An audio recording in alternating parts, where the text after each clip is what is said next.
Bibig sa taglay niyang kulit, tsak ika'y mapapaibig. Ang bibi mo at ang bibi ko. I love you! Love you, pare. Bibo! Bibo!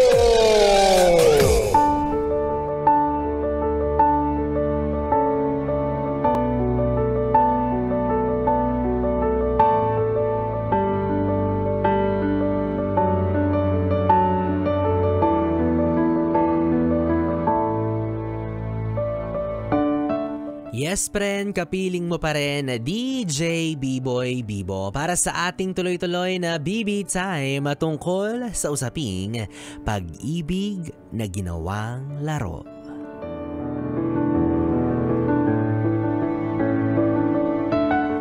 Alam nyo, kayo mga yes friend, kayong mga trip-trip lang ang habol pagdating sa pagmamahal. Sana sinabi nyo agad, di sana binigyan na lang namin kayo ng barbidal. Diba?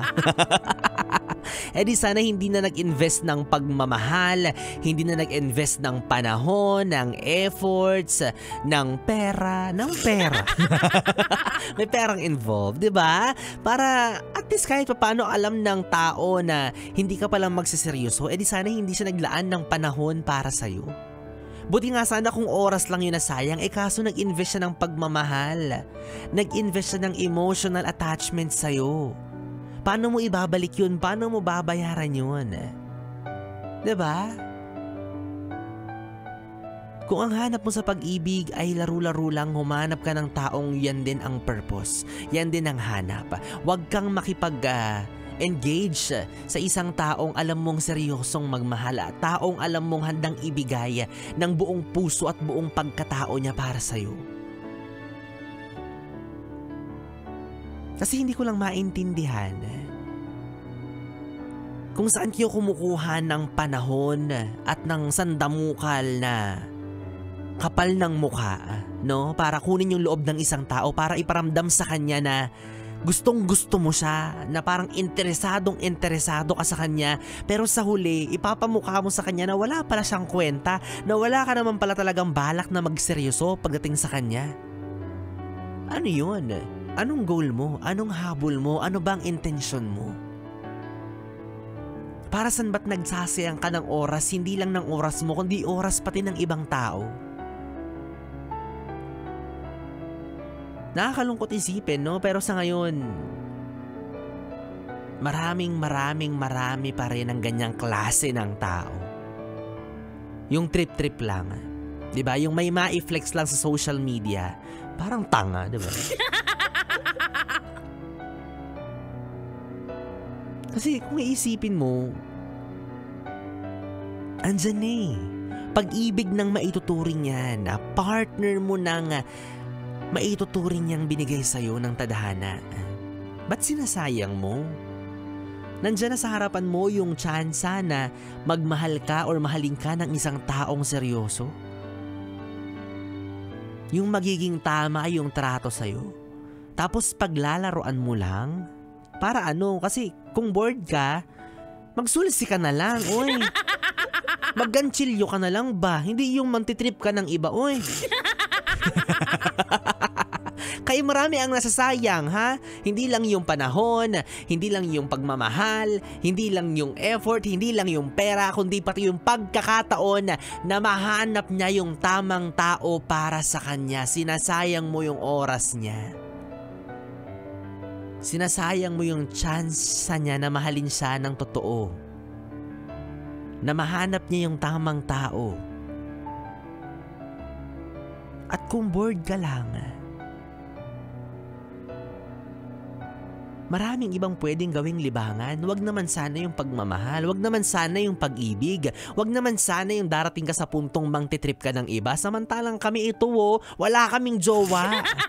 Uhaw na uhaw kami sa atensyon. Nagtitiis kami sa pangungulila. Tapos ikaw, kayo, nilalaro-laro nyo lang. Simple lang yan, yes, friend. Tumatalsik yung laway.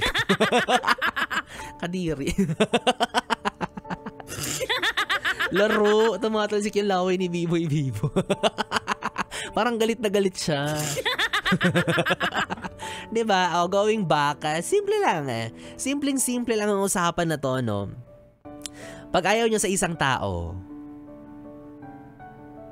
huwag niyong lapitan, huwag kayong mag-initiate ng kahit ano, or huwag niyong i-entertain, huwag niyong pagbigyan, huwag niyong idaan sa awa lang. Kung ayaw niyo, huwag niyo. Mas better na yon, mas okay na yan kumpara naman susubukan mo tapos hindi mo naman siseryosohin.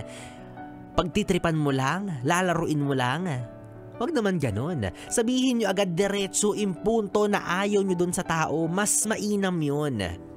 Hindi yung idadaan nyo pa sa pakeme-keme na, uy, wala yan, par. Wala yan, par. Baliw na baliw yan sa akin, par. Pinagbibigyan ko lang. Ay, wala yan, sis.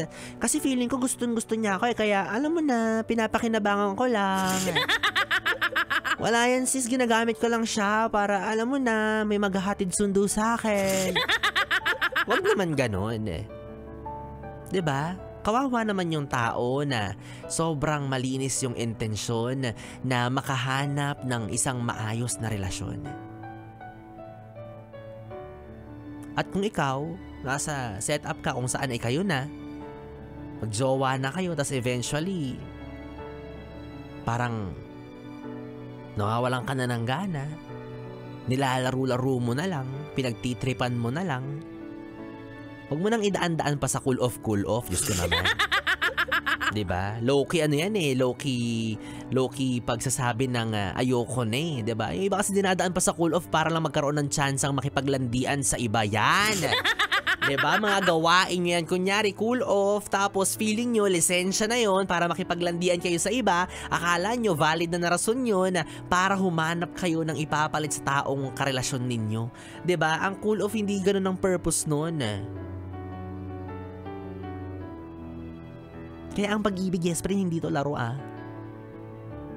Hindi yan something na pwede mong subuk-subukan lang, gawing tester. Ang pag-ibig, hindi ka pwedeng mag-time first dito. It's either mahal mo, papanindigan mo, or ayaw mo kaya iiwan mo. Dalawa lang yan. Tsaka maling-maling paglaruan ang pagmamahal. Nako, isa yan sa mga, diba, mga binigay sa atin na katangian, na kapasidad bilang isang tao. Biyaya ngang maituturing yan diba, ang pag-ibig. Blessing yan at walang katapusan yan. Patuloy yan na ibinibigay sa atin para ibahagi natin sa iba ng maayos, ng naaayon, ng wasto, ng tama. Isa yan sa mga pinagkaloob sa atin na dapat hindi natin pinaglalaroan at tinitake for granted lang. Kasi sinasabi ko sa iyo, kung ganyan ka ng ganyan, kung ipagpapatuloy mo yung estilo mo sa pag-ibig na hindi mo sineseryoso, nakakatakot isipin pero maaaring dumating yung pagkakataon sa buhay mo na pati sa'yo wala nang magsiseryoso. Wala nang magmamahal sa'yo ng totoo kasi ganyan yung ginagawa mo Plus, hindi mo deserve. Bakit naman may magmamahal sa isang tao ng seryoso, knowing na siya nga hindi marunong magmahal ng maayos? I don't think na deserve mong mahalin ng maayos at totoo kung ganyan din yung pagtrato mo. You always get what you give. I-reciprocate lang yan sa'yo. Kaya sana kung dumating man yung pagkakataon na mahanap mo yung isang tao na masasabi mong makakapagpabago sa'yo, yung taong feeling mo kamahal-mahal na talaga para sa'yo, sana ganun din siya sa'yo. Sana hindi niya iparamdam sa'yo yung paulit-ulit mong ginawa sa iba.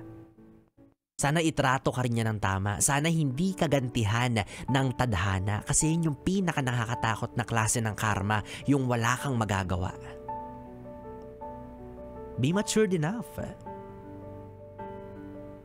Hindi ka na high school. High school nga, nakakapag-anniversary na ng ilang taon, di ba? 3 years. Nakapag-celebrate na sila ng 5th anniversary. Partida, high school yan. Medyo immature pa yan, Tapos ikaw na nasa, anong edad mo na? Nilalaro-laro mo pa rin yung pag-ibig na sana nasa punto ka na or nasa stage ka na ng buhay mo na nagsisettle ka na. Diba? Maraming klase ng laruan sa mundo na pwede mong paglibangan. Andyan yung robot, andyan yung Barbie, Tamagotchi, Mobile Legends, Yoyo, pero wag na wag ang puso. Wag. Ang arte ng pagkakawag. Wag. Don't.